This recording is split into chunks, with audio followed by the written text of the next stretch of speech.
Sustainable development indicator जो है, इस इंडिकेटर को 4 प्रमुख वर्गों में विभाजित किया गया है। तो सबसे पहले आप इसको देखिएगा और ये भी देखिएगा कि जो सस्टेनेबल डेवलपमेंट गोल की अवधारणा है, जो कि 2015 में विकसित की गई है, तो उसके अंतर्गत अधिकांश इंडिकेटर जो यहाँ हम चर्चा कर रहे हैं, ये इंडिकेटर उसमें दिखाई देंगे कि हम इन इंडिकेटर को लक्ष्य करके अपने अर्थव्यवस्था, अपने समाज, अपने पारिस्थितिकी तंत्र, अपने पर्यावरण में सुधार करके हम उस गोल को प्राप्त कर सकते हैं।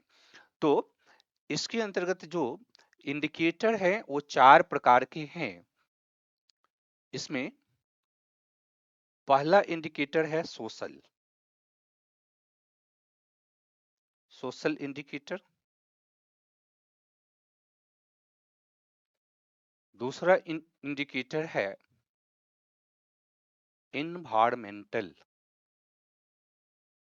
Right, environmental. तीसरा इंडिकेटर है इकोनॉमिक और चौथा है इंस्टीट्यूशनल, है ना। अगर हिंदी में लिखने का प्रयास आप करोगे तो पहला सामाजिक सूचकांक या सूचक, दूसरा पर्यावरणिक सूचक, तीसरा इकोनॉमिक सूचक और चौथा संस्थागत सूचक।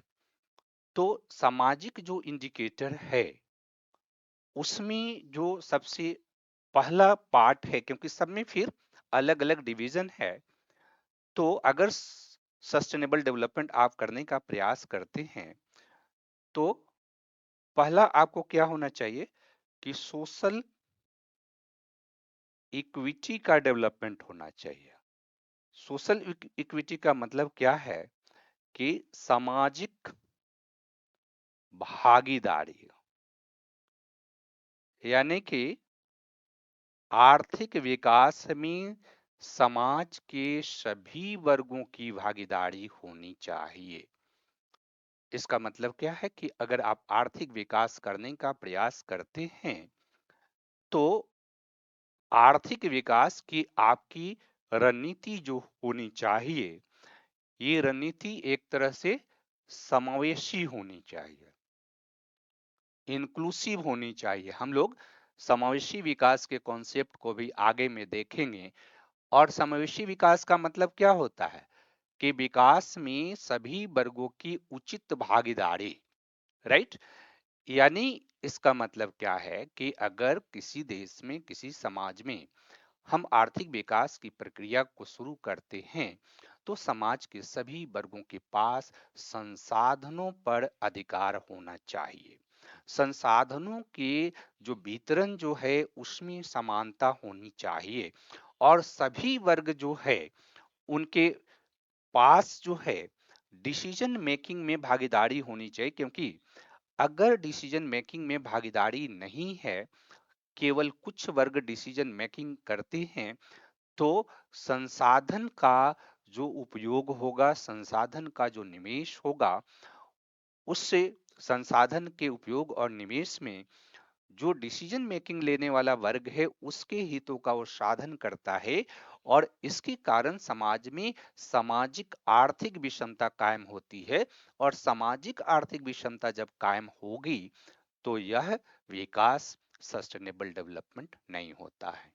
यानी यहाँ पर एक ऐसी सामाजिक विकास की रणनीति को आपको अपनाना होगा जिसके अंतर्गत गरीबी की मात्रा में निरंतर कमी होनी चाहिए, भुखमरी जो है नियंत्रित होनी चाहिए, समाज में रोजगार परक विकास रणनीति का अनुसरण करना चाहिए।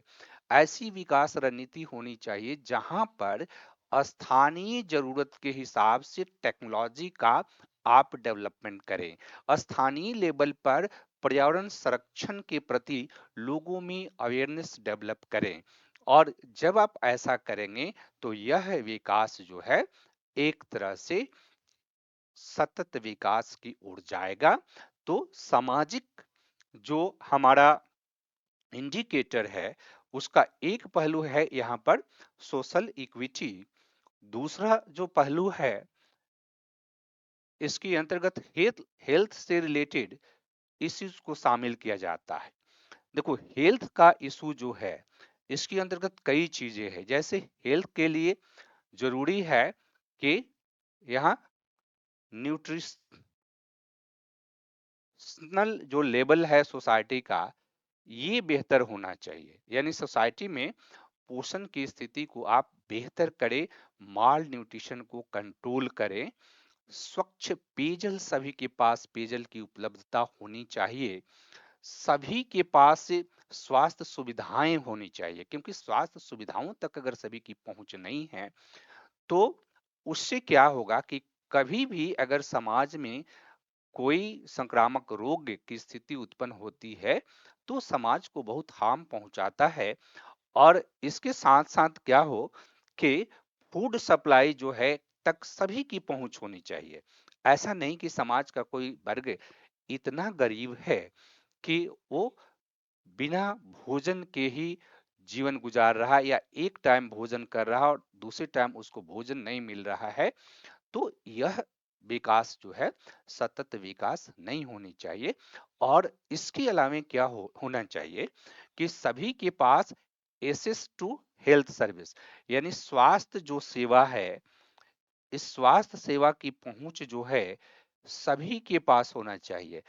इसलिए जब हम सस्टेनेबल डेवलपमेंट का इंडेक्स बनाते हैं, उस इंडेक्स के अंतर्गत हम हेल्थ से संबंधित इंडिकेटर को भी शामिल करते हैं और देखते हैं कि सोसाइटी में हेल्थ सर्विस की पहुंच समाज के कितने प्रतिशत लोगों के पास है, और जो बीमारियां हैं संक्रामक बीमारी, उसके रोकथाम के लिए हम कितने प्रयास कर रहे हैं। क्योंकि संक्रामक बीमारी वर्तमान के लिए भी हानिकारक है और भविष्य के लिए भी हानिकारक है। तो सामाजिक जो आपका इंडिकेटर है, इसके अंतर्गत हम हेल्थ को भी शामिल करते हैं। इसके अलावा सामाजिक इंडिकेटर के अंतर्गत तीसरा जो महत्वपूर्ण पहलू है, एजुकेशन। कहा जाता है कि बिना एजुकेशन के आप सतत विकास नहीं कर सकते हैं। यानी कि एजुकेशन तक पहुंच सबकी सुनिश्चित होनी चाहिए और सबको क्वालिटी एजुकेशन मिलना चाहिए।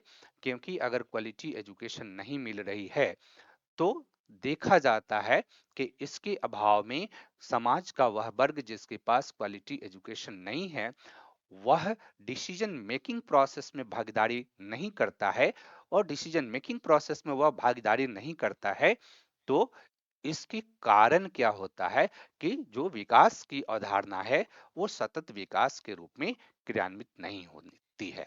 इसके अलावा आप देखेंगे कि हाउसिंग, है ना, कि सभी के पास घर होना चाहिए, और वो घर प्रॉपर होना चाहिए। प्रॉपर होने का मतलब है कि उसमें स्वच्छ एयर की व्यवस्था होनी चाहिए, उसमें सफाई की व्यवस्था होनी चाहिए, उसमें स्वच्छ जल की व्यवस्था होनी चाहिए, और सभी के पास हाउसिंग पर अपना खुद का अधिकार होना चाहिए। क्योंकि जिस व्यक्ति के पास अपना हाउसिंग नहीं होगा, या शहरों में जो स्लम एरिया होती है, तो स्लम एरिया में जब तक हम अपग्रेडेशन नहीं करते हैं, तब तक हम सस्टेनेबल डेवलपमेंट नहीं कर सकते हैं।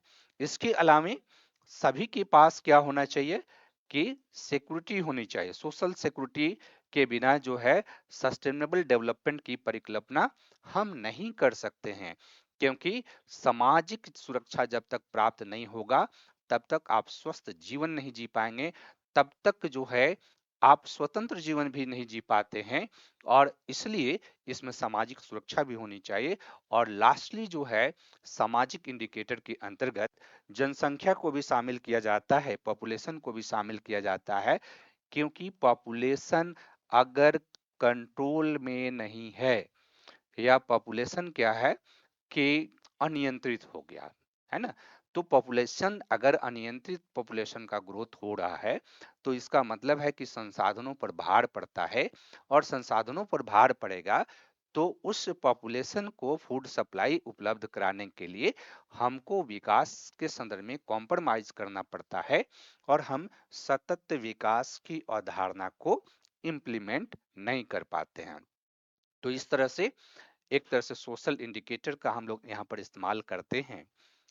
इसी तरह से दूसरा जो है कि इन्वायरमेंटल जो है इसके अंतर्गत कई चीज है, इसमें ध्यान में रखिए कि एक तो लैंड, दूसरा वाटर, तीसरा एटमॉस्फेयर